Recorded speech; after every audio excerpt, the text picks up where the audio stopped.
I do not want my country dismembered. I do not want a part of my country taken away. I do not want my country to be disturbed physically, even slighted. It goes for Luzon hanggang Pulo. Yung nagising ako sa mundong ito, Republic of the Philippines, for as long as I live, it would be the same Republic of the Philippines. Well, that was really that was a legit dream of the old yung mga taga Mindanao. You know, because Mindanao is a frontier country. It is not inhabited by originals except the natives and the Moro people here. So, yung dream of separate, looking at a certain place, like my father and mother, migrating toward an island called Mindanao for a better future for the children. Yun ang dream. It has always the dream of some people to be independent. Pero if it causes a rupture in our entire system sa Republika, I will not go for it. I will not, meaning I will not go for a forced carving out in Mindanao out of the Philippines. Are you saying now that it was just a meeting or a year? I am not. I'm not. There were no takers. I'm not saying any different, really, actually. Kasi wala naman, after you made the call, there were, of course, reactions that you can approve. Well, I said, sinabi ko, So you're saying that now because give us a better deal for Mindanao. Well, if you studied history, Mindanao has always been a poor relative vis-a-vis with the entire country. Ang Mindanao noon, the least for so many years, consistently the lowest in getting public funds for our structure. Kaya tayo pinaka-late nag-bloom. And that was the complaint. Kaya it fueled the revolution. It encouraged people, and some Christians joined the Moro people in clamoring for an independent Mindanao. Klaro yun eh, especially the earliest settlers dito. Na dumating na ang panahon na maganda na ang road network doon sa Mindanao. Punta ka ng Hagonoy noon hanggang Rocky Road. Sa ice cream lang yan. Hindi yan pang gobyerno. Hindi naman talaga nahati. Because the influential leaders and even the national leader, president, has always been there.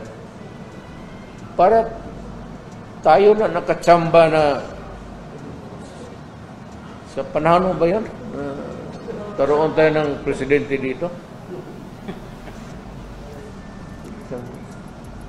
Pero ganoon pa man, there was never really a radical change in my... When I'll just be frank with you and everybody else. When I became president, there was never the slightest moment that I was thinking of placing the interest of Mindanao over and above of the entire needs of the entire country. Kung ano lang ang sabihin ng economic planners at ano lang ang sabihin ng mga Department of Highways and everything, at unahin muna natin ito because I am not as bright as anybody else. I might be a lawyer, good in memorizing, Hanggang dyan lang, memorize. Pero to be an enterprising thing about governance,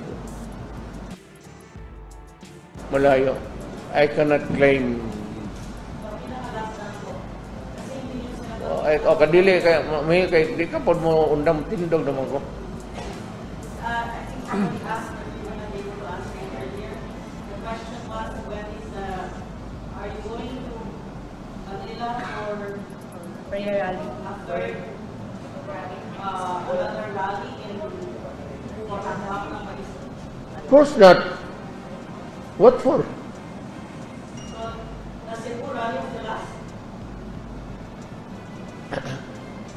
Just a pretext just to go home to say the alam mo, Cebuano always yearns to see Sordoy. Any slightest excuse to be there. Pero sabihin ko just to be at the moment because it is demanded. Kaya, So there's no schedule for now. no schedule. If you are asking the question in terms of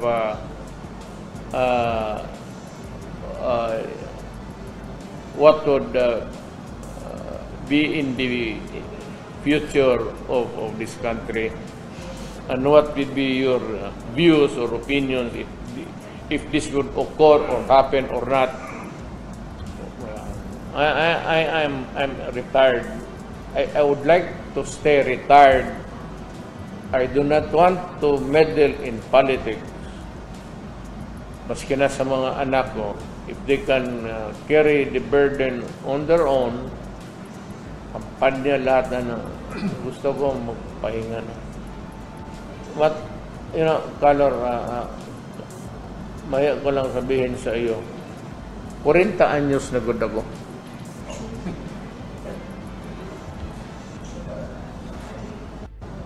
And if you would want to be comfortable with the number, double it.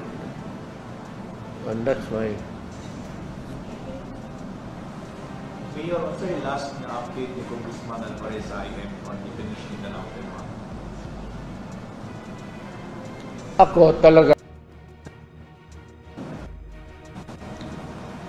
I cannot magprangka ako sa inyo.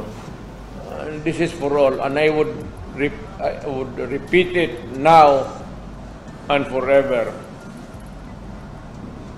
I do not want my country dismembered. I do not want a part of my country taken away. I do not want my country to be disturbed physically, even the slightest. It goes for Luzon hanggang Pulo. Yung nagising ako sa mundong ito, Republic of the Philippines, for as long as I live, it would be the same Republic of the Philippines. But people said it's time for Mindanao. People should study it. You can craft it the way you want, legislation, or we go into a deeper local autonomy. You can never do what you want. Let it remain a Republic of the Philippines. So no more talks about Mindanao, setting out the Republic. Yan lang ang problema. It's the distribution of the national wealth. And you know very well, lahat tayo, if you studied your history, lahat tayo, alam natin that Mindanao was really a poor relative of the national government. Ngayon lang ito, kabawi tayo. Nung presidente ako, hindi ko nga sinabi na bigyan mo lamang ang Mindanao. Patas. Hindi mo naman sabihin na presidente ako, gusto kong bumawi na, o nagkulang tayo noon, ngayon panahon ng bumawi. That ain't the way of being a Filipino. kung ano yung, what's good for the Ilocano must be good for the Ifugao, must be good for the Tagalog, and must be good for the Bisaya. Why? If you have to remain a republic, ganun talaga, you better adopt that kind of thinking. Hindi tayo pwede mag-isip-isip na mga Tagalog, Bisaya, or kalukuhan niya. Ngayon pa, katanda-tanda na natin, may mga anak na tayo, ngayon pa tayo mag-isip ng ganun. And, I'd like to, sabihin ko sa mga Pilipino, stop this separate. Na pagmulat ko sa mata ko when I was born, this was a republic. Ganun na. Huwag mong kunin baski kalahating hektarya yung Samal Island. Magkagulo tayo. Even if you take 1 hectare away from Samal Island, yung bayan ko, yan. Huwag mong galawin. Pag hindi, magagera tayo.